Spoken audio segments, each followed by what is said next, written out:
Selamat malam saudara, Anda menyaksikan Kompas Update. Jembatan penghubung Kabupaten Mamasa dan Kabupaten Polewali Mandar, Sulawesi Barat ambles. Akibatnya jembatan tak bisa dilintasi kendaraan roda 4 dan memicu kemacetan hingga 6 km. Jembatan di Jalan Nasional yang menghubungkan Kabupaten Mamasa dan Kabupaten Polewali Mandar ini ambles.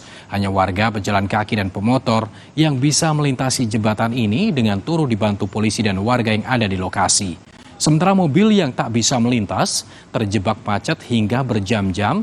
Selain karena jembatan telah lapuk dan tak kuat menahan beban kendaraan, amblesnya jembatan juga disebabkan terjangan arus banjir di wilayah tersebut. Arus lalu lintas di Jalan Nasional yang menghubungkan Kabupaten Mamasa dengan Kabupaten Polewali Mandar, Sulawesi Barat ini putus total lantaran amblesnya pondasi sebuah jembatan hingga nyaris ambruk.